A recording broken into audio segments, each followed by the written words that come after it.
Kashikija.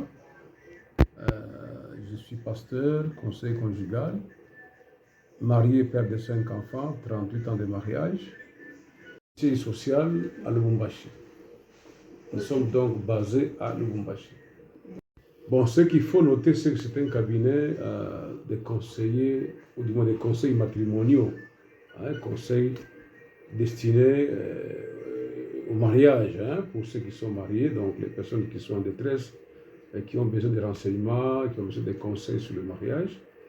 Mais nous faisons aussi la formation des parrains, conseillers conjugaux, et nous encadrons également tous les candidats, les prétendants au mariage qui ont besoin d'une formation à ce sujet.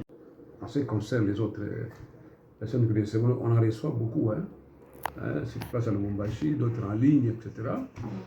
Les difficultés que nous avons, c'est d'abord arriver à convaincre, arriver à transformer, arriver à changer quelqu'un. C'est une difficulté énorme parce que nous sommes là comme conseillers, pas comme juges. Nous ne jugeons pas, mais nous donnons des conseils. On produit des conseils, mais quand on donne des conseils, c'est avec le souci de voir les gens changer. Mais nous avons de la peine de voir qu'il y en a qui comprennent, qui se soumettent aux conseils, qui les pratiquent et qui sont bénis. Mais d'autres également écoutent comme s'ils n'avaient jamais écouté. Donc des personnes qui ne mettent pas en pratique ce qu'on leur donne comme ligne de conduite pour réussir leur vie conjugale. Est-ce que vous pouvez partager avec nous les cas les plus difficiles que vous avez rencontrés? Bon, les cas les plus difficiles, c'est des cas où nous avons un mari et une femme. L'un des conjoints n'est pas croyant, n'est pas chrétien. Voyez-vous, Parce qu'avec les chrétiens, c'est facile. Nous avons la Bible, nous avons la prière, nous avons des arguments bibliques pour pouvoir conduire les gens à une réconciliation, à un changement, etc. Bien sûr, pas avec notre puissance, mais avec l'aide du Saint-Esprit. Mais pour les couples hétérogènes, un mari chrétien, une femme non chrétienne, ou une femme chrétienne, et vice-versa, une femme qui n'est pas chrétienne, donc vous comprenez que ça pose de sérieux problèmes. Parce que les non-chrétiens, ils sont, on dirait, sceptiques au conseil. Les non-chrétiens donnent de la peine pour comprendre que le mariage est une institution divine et qu'il faille vivre le mariage selon les préceptes bibliques, selon ce que Dieu veut. Vous comprenez? Or, un homme qui ne prie pas, qui n'est pas croyant, il est imbu de lui-même, il vit selon sa philosophie, selon son intelligence, etc. Il n'en sort pas. Donc, ils sont des gens difficiles à gérer. Faire les choses. Donc, si on demande une moto, là-bas on demande un fusil, là-bas on va demander 10 vaches, 15 vaches, tu vois. Moi, je préfère m'adresser aux parents qu'aux tribus, parce que, vous savez, quand on cite une tribu, c'est comme si on s'attaque à la tribu. Là, ce n'est pas très bon pour nous. Mais disons plutôt que les parents doivent réfléchir et fixer la dot de manière à permettre à leur gendre, n'est-ce pas, lui faciliter aux gendre la tâche pour entrer dans le mariage plutôt que d'exagérer dans la demande. J'ai marié dernièrement mes enfants, ok? Il y a une fille, c'est une jumelle. Posez-moi la question, je l'ai posée à combien? $800. Ok? J'avais mis 500 à la famille. J'ai dit, moi, je ne dépasse pas. Parce que quand on demande trop et qu'il y a un, ça ne va pas dans le mariage, et qu'il faille retourner la dot, est-ce que ceux qui demandent des millions peuvent retourner? Est-ce que les liaisons en permanence pour les retourner? Non.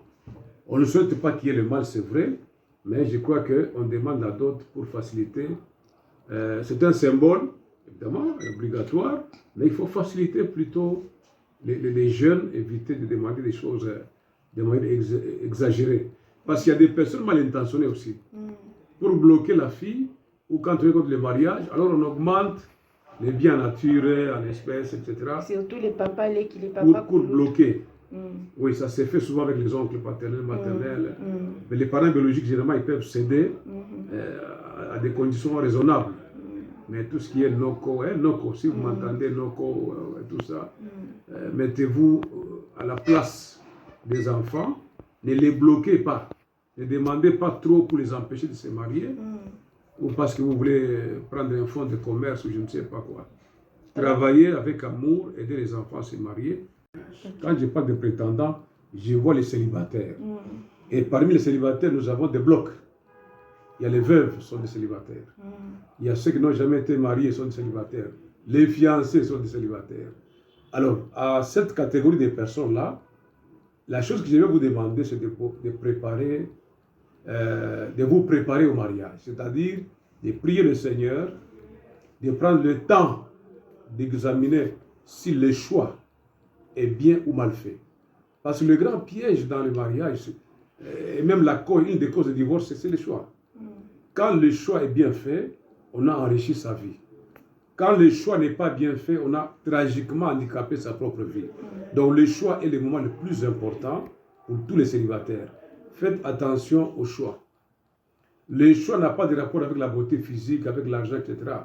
Ça a plutôt des rapports avec l'agencement, la concordance, la compatibilité. Est-ce qu'on est spirituellement compatible? Est-ce qu'on est physiquement compatible? Parce que là, on peut passer aux examens médico-préliminaires pour regarder si on est compatible ou pas. Donc, il faut étudier la chose avant de vous engager. Le mariage est un engagement sacré. La Bible dit, vaut mieux ne pas vous engager dans ce qui est sacré que de vous engager ne pas respecter les vœux. Mieux vaut faire un vœu, ne pas faire un vœu, ne pas faire un engagement, que d'en faire un et ne pas l'accomplir. Donc ne prenez pas à la légère un engagement sacré. Jeunes célibataires, vous voulez vous marier, gloire à Dieu, mais faites attention au choix. Parce qu'il y a beaucoup de pièges à ce niveau-là. Il y en a qui ne savent pas faire la différence entre tomber amoureux et aimer, envier, convoiter, désirer quelqu'un. Alors quand on confond ces choses, c'est très dangereux. On peut entrer dans un mariage qui vous fera simplement un aller-retour. Donc on prépare déjà le divorce à partir du choix. Faites attention au choix. Demandez conseil. Collaborez avec les adultes, les personnes qui ont déjà de l'expérience en la matière. Priez Dieu, demandez conseil, renseignez-vous. Prenez le temps qu'il faut avant de pouvoir dire oui ou non à un homme ou à une femme. Pour ceux qui sont mariés, ils doivent savoir que le mariage entre un homme parfait, excusez-moi, ils doivent savoir que les deux conjoints ne sont pas parfaits. Et l'homme et la femme, il n'y a personne qui est... Même moi qui vous parle, je suis marié, serviteur de Dieu, mais humainement, je ne suis pas parfait. Ce qui fait que quand vous vous mariez, n'entrez pas dans le mariage avec des idées préconçues, avec de naïveté. Préparez votre mariage, sachant que vous allez vivre avec une personne qui est différente de vous. Différente du point de vue de caractère, de tempérament, de nature, d'éducation de base, etc. Alors toutes ces différences-là, pour que vous puissiez harmoniser votre vie, il y a un prix à payer. Et le prix à payer, c'est quoi? C'est l'amour d'abord. Parce que l'amour comprend, l'amour pardonne, l'amour tolère, etc. Le prix à payer, c'est aussi le pardon. Le prix à payer, c'est la compréhension mutuelle.